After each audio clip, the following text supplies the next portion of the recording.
is Shylo Bijold, and you are listening to Grit and Grace.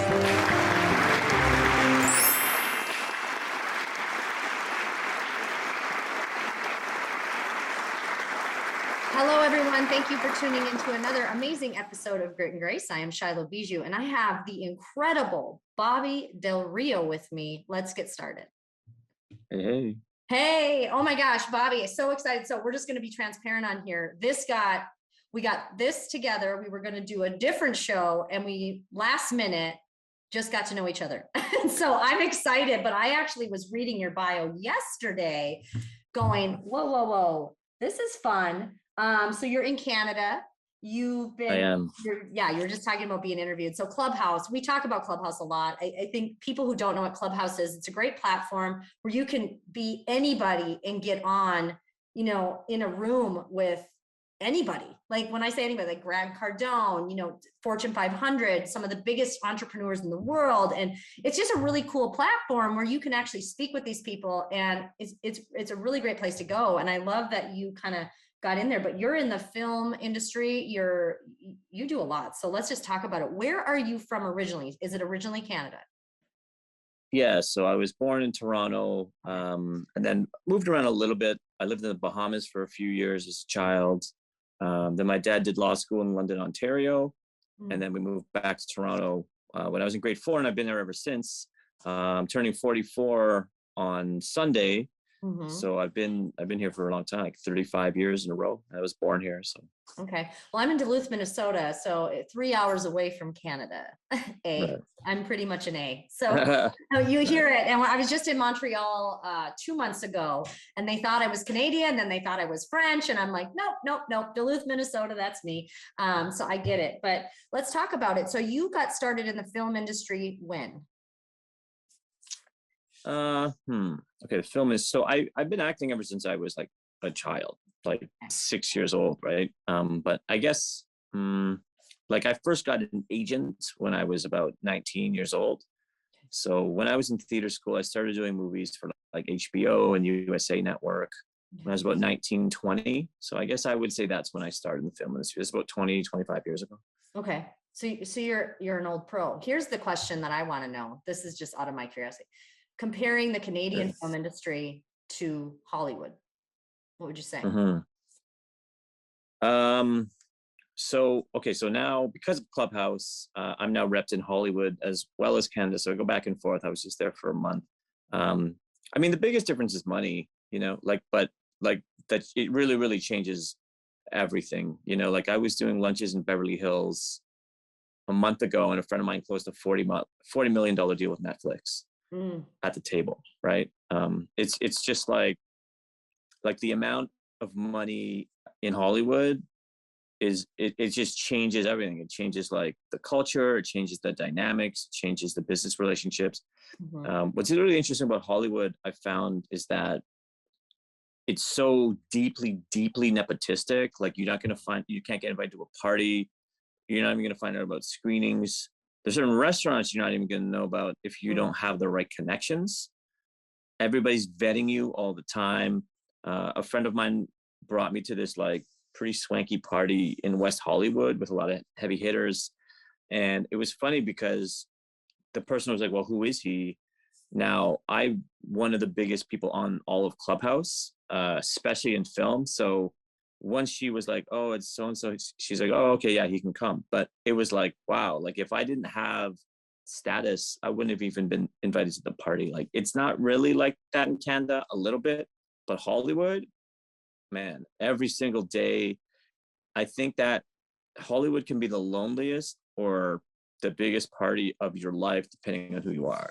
Well, I agree, because I was just out there. So I'm out there a lot for this show. Sometimes I go out, I have friends out there, and I spend a lot of time in Beverly Hills, West Hollywood.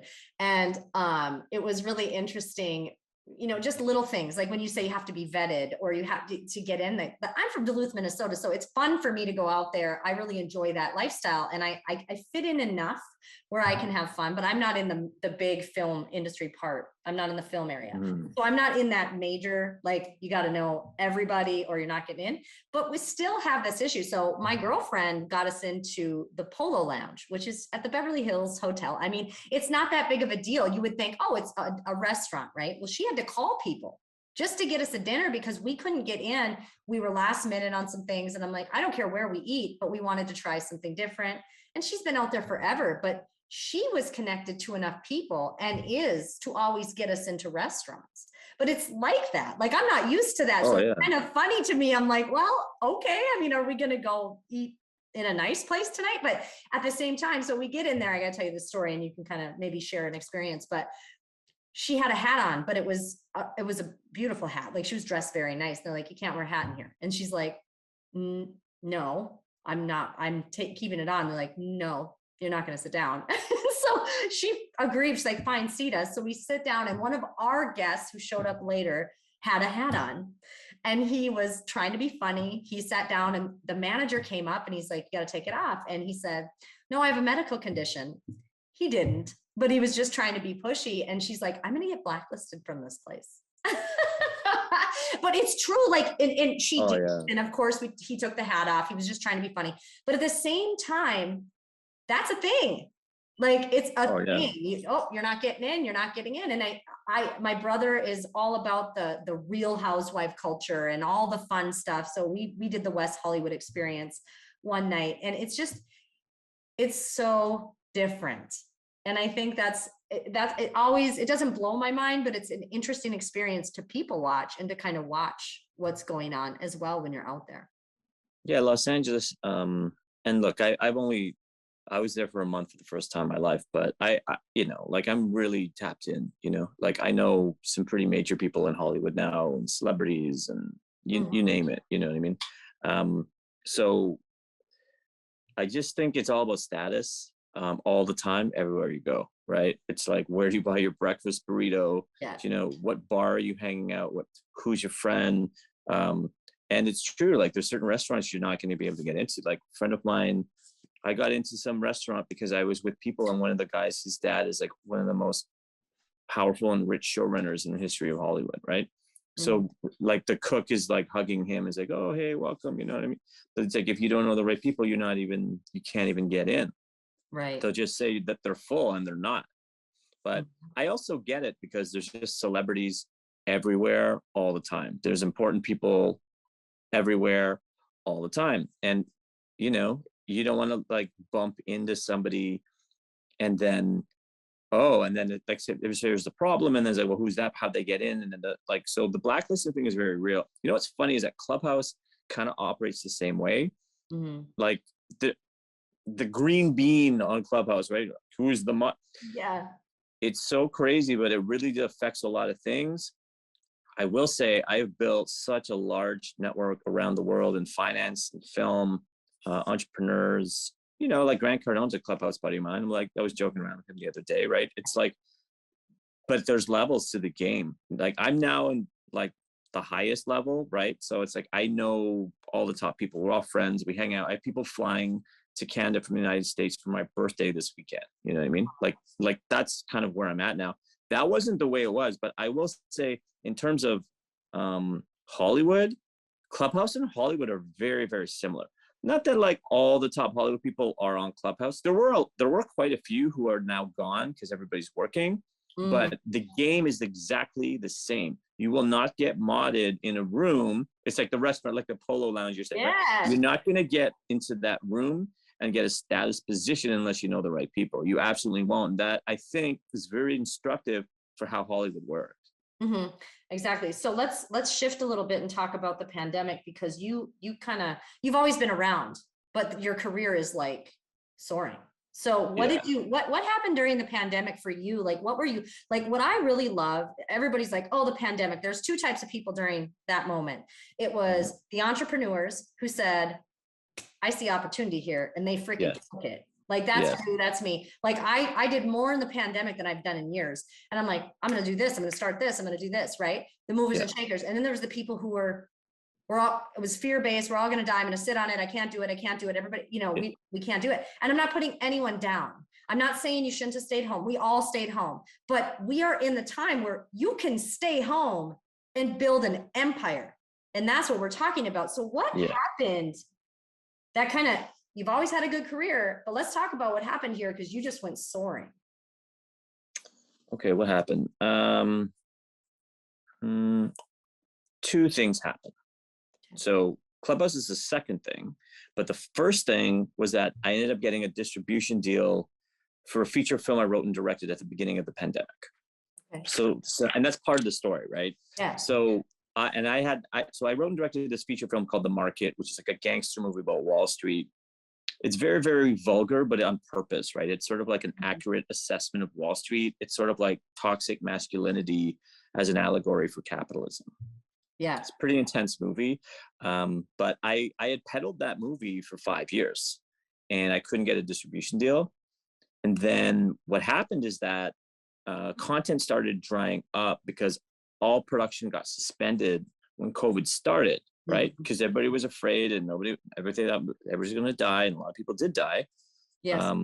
And so everybody's watching Netflix. And then what happened is that people stopped running out of new stuff to watch, right? Because everybody's seen everything on Netflix, everybody's seen everything on Amazon, and so what happened is that I was in a unique position where I'd had new content ready to go. Even though it was 5 years old, nobody had seen it because I didn't get a deal. Right. So I was talking to a friend of mine who had optioned another one of my projects, and everybody was looking for content. And I mentioned that I had a feature film and I was really just going to put it on YouTube because I was so frustrated. She was like, well, I have a distribution company. I was like, you do? I sent her the movie. She picked it up. I got a small distribution deal. And then from there, partly I think because there was no competition, I ended up doing maybe 30 interviews for my feature film during the pandemic before Clubhouse. So okay. I joined Clubhouse February 2nd, but I already had all this momentum for this feature film. And I was starting to do podcasts and interviews around the world.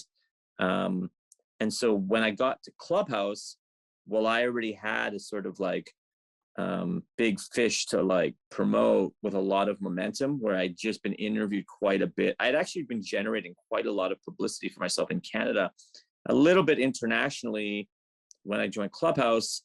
And then once I hit Clubhouse, I mean, right away, it just changed everything. I actually stopped auditioning. I have one of the best agents in Canada.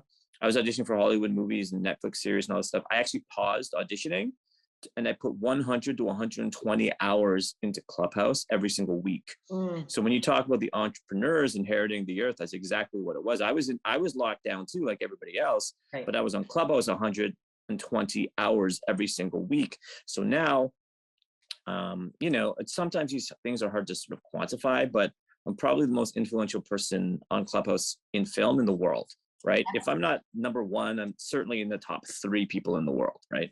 Mm-hmm. And then from there, I expanded across industries where now I'm I think one of the top influencers on the entire platform, because I'm tapped into every different industry, every different major player, every different entrepreneur. And then I just have utilized the leverage to promote my movie over and over and over again. And then it led to all these other opportunities. So that's kind of what I did during the pandemic. Well, that's incredible. So I got on Clubhouse in the beginning, kind of January, February, but I was going through a divorce and a lot of things. So I was like, I can't put myself on here. I just wasn't willing. And I was getting into those rooms and I got the green bean and I was like, I can do this. But the problem is I was just not mentally ready for that. But I was watching, we have mutual friends too, where I was like, look at what they're doing. And I'd get into rooms and I'd sneak in, sometimes like watching. And I'm like, look at what's happening here. We are creating this insane network that just took away a lot of that. Even though you said there's the hierarchy, it still gives you that access, and access was everything. And to tap in and to create insane relationships, because that's what it's all about, is building relationships. So you say you got into every industry. You're in the finance industry too. You say that you got some finance. Talk about that. Like, how did you segue into that? I mean, yes, Clubhouse, but what was like, is it Bitcoin? Like, where did you go in the finance part? it's funny because I actually had a first meeting yesterday. I'm having a second meeting tomorrow to be part of a very exciting entrepreneurial endeavor, which is like several different industries. Mm-hmm. So I think what happened is that I just started to build so much attention in the film space, because at first I was only doing film, right? And I've been in the film industry since the 90s. So it's a pretty logical place for me to go. I started by asking questions, and then I started to get to know people. People found out how much experience I had. I started getting modded. I'm a good networker. I made a lot of friends. I started getting interviewed a lot. And then a lot of people started to know who I was, right? Mm-hmm. What's interesting about the film space is that there's a lot of sort of like intersectionality in that space. And I don't just mean in terms of like race, gender, sexuality. I also mean across industries. I mean, regionally, I mean, internationally. And so you have a lot of unique people who come to the film space because everybody's kind of interested in celebrity culture. And I think that people associate film with celebrity. And so what happens is that those of us who build pretty big brands in the film space, we start getting in a way recruited for like other like industries. So I was doing like a lot of like business podcasts in Australia or motivation podcasts, you know, in England, and like all these different things. And I started, I guess, accidentally leveraging my film profile to make relationships outside of film. It just sort of happened organically. Now it's very intentional. So I get modded from 5 a.m. to midnight, like all day, every day, in any room I want, pretty much, right? Mm-hmm. And so generally I stay with the biggest rooms because those are where really my friends are, because I'm pretty much friends with the top people on the platform now, on platform and off platform. So I pretty much stay there. But once you have those relationships and people like you, that's when business opportunities come. So it's not that I really had any intention to go outside of film. I just started making friends with the top entrepreneurs in the world on the platform. So I have people who just like me and they want to work with me, and they're helping me to like create a film fund. And here's an entrepreneurial endeavor, and here's how you can build a community, and here's a business that you can build. And then because I'm modded all the time, and I'm modded in the biggest rooms on the platform all the time, generally what happens is the biggest rooms attract the best talent on the app. And so I end up making friends with like the smartest and most motivated people in the world as well. And then I learn from them. So it's like, I feel like I've been doing my MBA all year because I've been like making friends with some of the smartest business minds I've met in my entire life. And when you do that, it just naturally changes the way you think and the opportunities that come your way. You know, what's really interesting about that is I went to college for not this. I mean, I went to college for being a dental hygienist, right? But when I got into the entrepreneurial space, I was picked up by a mentor. And for 6 months, I worked for him for free. I didn't even know what I was doing, but I learned more in that 6 months of the back end, the front end, all the things in the business, in the direct sales space, in big companies and how they run. And I was creating things. And it's amazing, like experience trumps everything. Getting in and having those connections, like even when I was on Clubhouse for just a brief amount of time, and I'm coming back in and I'm coming in a different way, it was mind blowing. I'm like, what is happening? I mean, I have connections in the finance world. I'm not a finance person. Like I have connections all over the world that I'm like, I'm making friends with these people. And it's just insane. Like, I wish people could grab onto that. Like when they're like, I just want to get there. Well, you have to put the time in, but you have to build those relationships and get in front of people. And that is the easiest way. And why we're talking about it so much is it's the easiest way to do it. And the pandemic opened that door, and it was genius. And so let's keep going, because you're playing. So you are on episodes. It says Paulies New Monogamy is the new monogamy. Right. Let's talk about it. What the heck is that? So I would be interested in that. I'm going to have to watch this. So where is that located? Is that on Netflix, or where is that on? So, okay. So this is actually like a web series we shot independently, but it's a really good team. You've got like some of the best actors in Canada. My friend Kat Hostick is the creator. She also directed every episode. She's also the star. She's directing some of the biggest television episodes in Canada. and she's pretty young. I'm not sure I'm allowed to say her age, but she's pretty young. She had an impressive resume, so she's already like a very established director for feature film and television, and this is kind of her baby. So she created this whole show. It's called Paulies New Monogamy. I play her best friend. It's kind of like a sex comedy. It's just a really interesting look at relationships. It mostly focuses on these three female friends. It's almost like a modern day Sex and the City. Okay. But it's just very contemporary. It's very, very funny. It's very well shot. I think it's going to be a smash hit. Her goal is eventually to get it to television. I'm pretty sure that's where it's going to end up. It's not released yet. We're doing press Friday. But I mean, my role is finished shooting. I'm in every episode. It's really, really strong. Like, I can't wait for people to see it. I don't know exactly where it's going to be released, but early 22. I would just, if that sounds enticing, like, definitely watch it. And there's going to be subsequent seasons. It's too good for it not to do more. Exactly. So a lot of when we talk to actors or people who have done film, I always ask, like, what is your favorite platform to work on? Do you want to do, like TV series? Do you love that? Do you love, is Netflix like your place? Like, I want to go work in Netflix, like, world, or, you said HBO was in there, but then a lot of people go back to their theater days. And, what was your favorite theater day experience first? Because I would like to know that. Sure. Look, I'm a classically trained theater actor, right? So I studied Shakespeare in theater school. So for me, like, the best thing to perform is always Shakespeare, just because that's my training. But, I enjoy lots of different things. I do think that if I had to just pick one medium for the rest of luckily I don't have to do that, but if I did, I would choose feature film. So I've just been asked to be the star of a feature film where I'm in, like, every single scene. I'm like 90% of the movie. It's a tremendous opportunity. But I like that better. Like, I like television. Television pays the best, but you often don't get the time to really, like, do the role you want to do, because it's such a beast. You're moving as a giant ship all the time when you do a television series. So, there's just so many days and so many episodes, so many people. Blah, blah, blah. So from an actor's perspective, like, it's a great opportunity, but in feature film, you can really take your time more.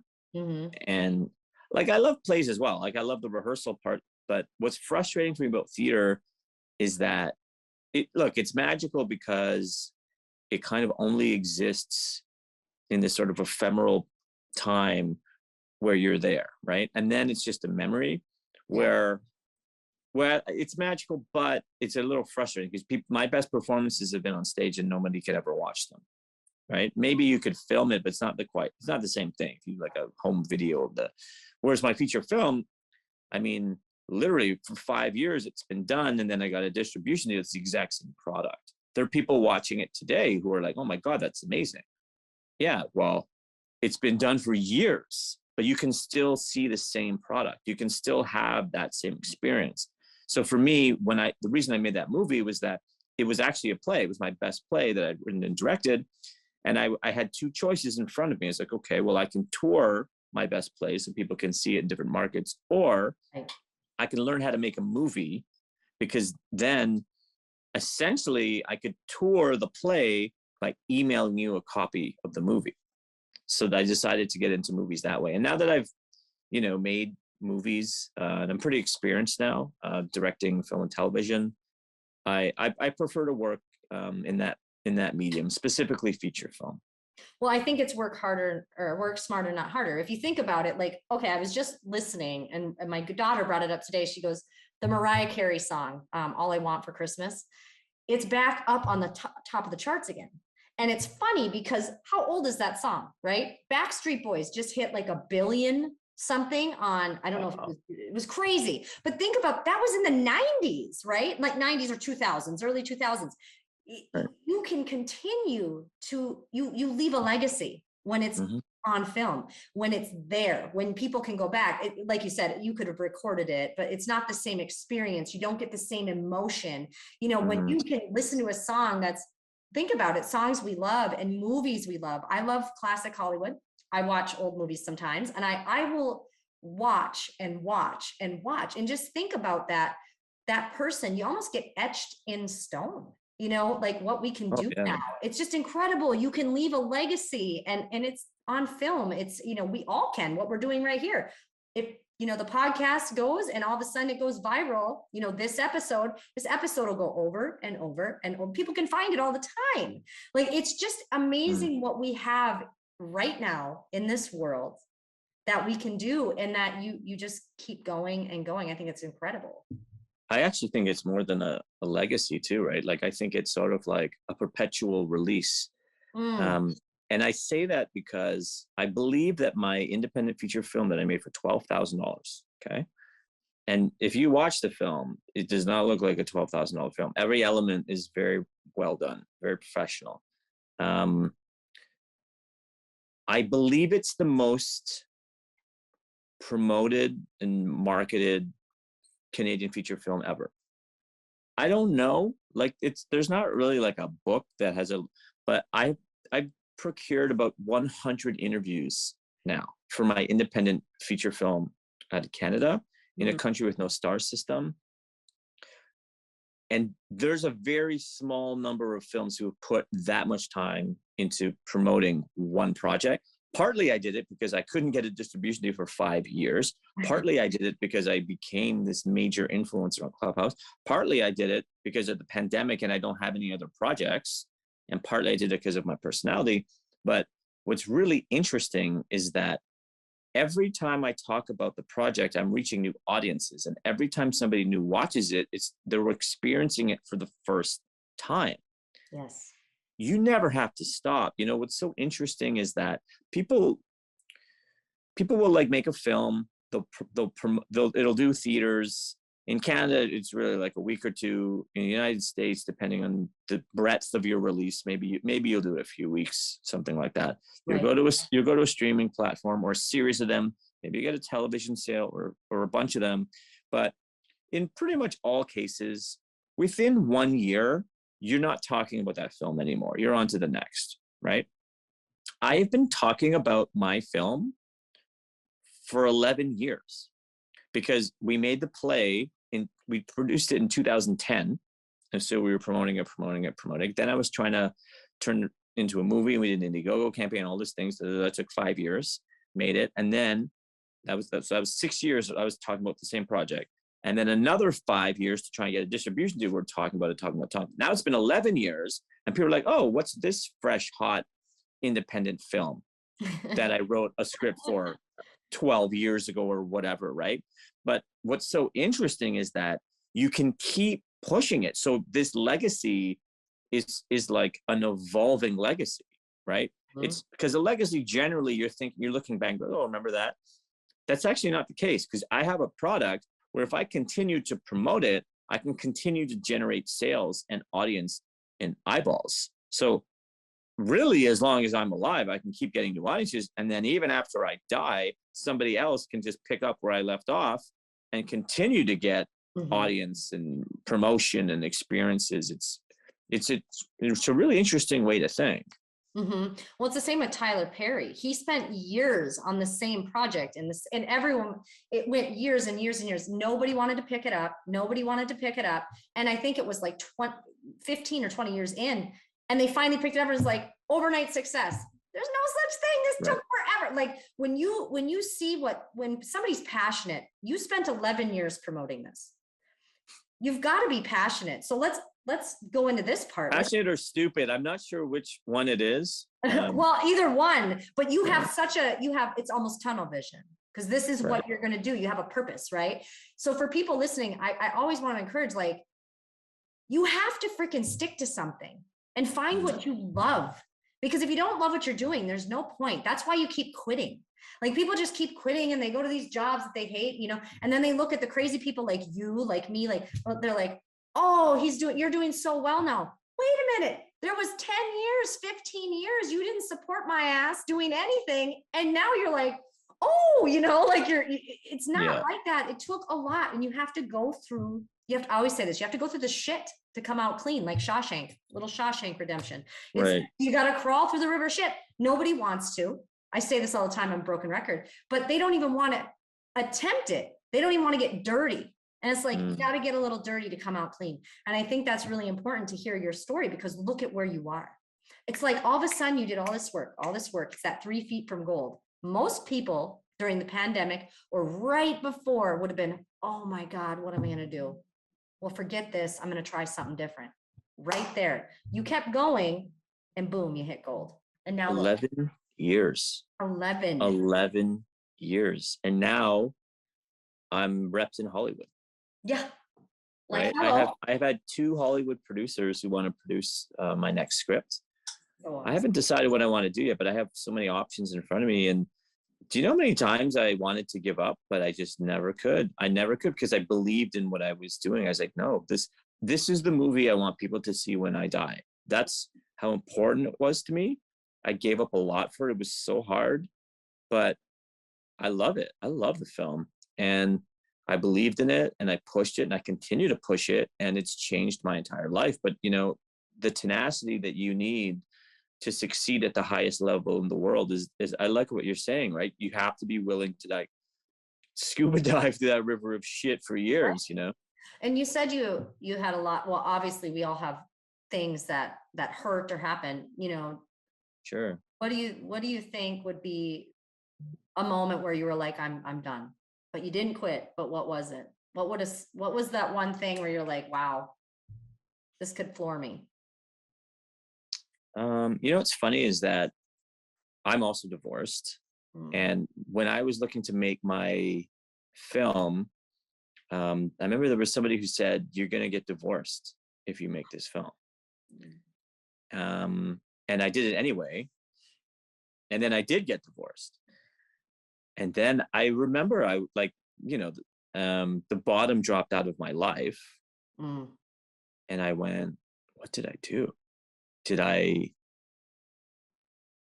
But you know, what's funny is that divorce was the best thing that ever happened to me. Because even though I was really depressed for a really long time, but it forced me to really like do like intense work on myself, to ask myself hard questions I never would have asked, to do things I never would have done, to take risks I never would have done. My life's amazing today. I mean, I look now and I'm like, man, like the inflection point for my entire life was that divorce. And so I think that sometimes when you hit rock bottom, it's the best thing that can ever happen to us if you're willing to see it the right way. Exactly. Rock bottom builds more millionaires, billionaires, and entrepreneurs than anything. You have to hit it, because obviously what you're doing, you're going through this cycle. I mean, I hit rock bottom last year. So, I mean, it was crazy, and it was quitting drinking, and it was big. Like I had to go through it, and I fell on my face. And I had to check myself. But what I was scared of is I knew if I quit drinking, that I would probably get divorced. I knew that, and it scared me, and it ended up happening. And so you go through that moment where you're like, holy shit, what am I doing? But at the same time, I knew it was right. I knew I had to keep going down my path. And then all of a sudden it was like, and it wasn't because I got divorced. It wasn't my marriage. It was this person who was living in this body that was not able to do it anymore. Right. This conversation is interesting because I in the moment I realized that the project that I was talking to that producer with that I had optioned was about my divorce. And then the distribution deal came out of a side conversation talking about that project, which means that if I didn't get divorced, I wouldn't have written that project, which means I wouldn't have had that conversation with that producer, which maybe means I wouldn't have got a distribution deal, which maybe means I wouldn't have built what I built on Clubhouse. Isn't that crazy to track it back that way? It is, but if I do the same thing, if I wouldn't have gone through what I went through, I wouldn't have taken the leap to do all the things I wanted to do. And that doesn't mean anyone was holding me back, but I had an opportunity where I was alone. I had a lot of time. We were on quarantine for the second time. And I was like, no, I'm going to align myself with one of the most powerful women I've ever met. I'm going to work side by side with her, and I'm going to get my ass up, and I'm going to get myself back. Like, I'm going to get my voice back. I'm going to get my business back. I'm going to do all things. But I wouldn't have made that decision, because I would have stayed in a safe, comfortable space, and I wouldn't have forced myself to do it, because I was in a comfortable space. I was like hiding in my little world. And all of a sudden I flung myself into a huge world of, media, TV, Hollywood, a little bit, entrepreneurs, high level, 7-8 figure people. And it was like, I would never done that. I would have always talked about it and never done it. And so we're not sitting here saying, and I don't want our viewers to think this, they don't, because they watch this, but it wasn't because somebody was holding me back. It's because the version of me that I was in that relationship had to die. And I always say that I had to die and I had to come out. And it took over a year of really tough stuff to come out of it, but it was still that struggle. I don't regret 1 second. And I guarantee you don't either. Even if someone said, oh, that's terrible. I've had people go, oh, that's so hard. That's so terrible. I started losing my hair. I got PTSD. I don't want to bore you with that, but I had to go through it because I had to heal. I had to fix this person, and it wouldn't have fixed it unless I felt the pain. And that's what I'm saying. Like, I get what you're saying. You were having a conversation that led to a conversation that led to a deal that put you in momentum. And then all of a sudden now you're like, bam, bam, bam, bam. And now I know who I'm going to call when I'm in West Hollywood, when I need to get in a restaurant. Right. Right. I'll get you in. I'm totally kidding. Hey, I know him. Oh my gosh. So funny. But you know what? This has been awesome. As we wrap a little bit, I really am glad that you opened up about that, because it's important. People need to see the real you. Sure. I didn't even know who you were before you got on here. Not like that. I wasn't prepared. Yeah. I knew who you were on paper. I know who you are on Clubhouse. I didn't know who you were inside, and now I do. And it's like, hey, there's this cool dude I really like this man. So, okay, what's your next project that you're excited about? Or what's the next step, I would say? What are you really pumped about? I always get asked this question. I've now been interviewed 40 to 45 times from Clubhouse off platform, which is wild, and this question is asked almost every time. Yeah. And I have to be honest, I don't know. I don't actually know. I have kind of infinite opportunity in front of me. I have a really strong network. I built amazing friends who are just brilliant and successful and lovely. And I'm so excited for the second half of my life, because I just have so many amazing people on this journey with me. But I don't really know, like, I'm kind of just really open. And I think partly why I've been able to build what I've built on Clubhouse is that I don't really have an agenda. Like, I don't have, like some people, they're so fixated on selling that they can put you off from a relationship standpoint, because it's like right away they're ramming promotion down your throat or whatever. Or for me, I've never done that. And I have really key relationships and very powerful friends. But also I've never asked anybody for anything, partly because I don't know what I want. That's right. Like, you're open to receive, but you're not looking, there's not a specific thing. I think that's important. I think, thinking about it, it's like, I've had more things pop in my lap, and I'm not looking for it. I'm like, what is this? Okay. And I am a yes person. I think you are too. Same. Like, you're a yes person. So what that is I think that's kind of the better question. Whatever comes next, it's going to be a yes. Who knows what it is? It's going to be exciting, right? I just got asked to go to Dubai. I'm like, I'll go. Like, I'm going. Let's go to Dubai for a charity event. Hell yeah. I just made a friend in Dubai the other day. Yeah. There you go. So, that's what I'm saying. That wasn't on my radar. I wasn't scheduled. I had to switch all my stuff. I'm going next week. But that's the thing, is when you're like a yes, when you say yes, the world opens up. Like, 100%. I can't wait to see what you do next. It's going to be something crazy, and it's going to be something probably out of the box. Like, people be like, wait, where was this? You pivot. 3 days ago, I was asked to, like, as a last minute replacement, there was a big COVID scare here in Toronto. And then there's this huge event, and they did premiere, and then they lost all the media. And I was asked to do red carpet interviews, which I'd never done before. I've been interviewed on red carpets lots of times. I'd never conducted red carpet interviews. And I was like, sure, I'll do it. Great. You probably crushed. I crushed it. It was amazing. I did it right. I did it. It was like, I met, like NBA players and the best top politicians in Canada, and celebrities and major business people. And it was just I was in my element. I met so many people. I got so many publicity opportunities out of it. And it was just fun. And it was so unexpected. And it was just because I was like, yes, I'm in 100%. I never doubted it for a second. It's like, yes, I'm in. And that's exactly where I'm at right now. I'm interested. Obviously, I'm not going to say yes to just anything. Like there's certain opportunity. You have to give me an opportunity. Right. But as soon as I find opportunities that excite me, I always say yes, no matter what. And it always turns out amazing. And I think that's the way to live. I think it's important. I think this was honestly, I'm so grateful that it kind of flopped the way it did. Like, you know, it was like, oh, here we go. We're going here. We pivot. Right. And now look I made an incredible friend.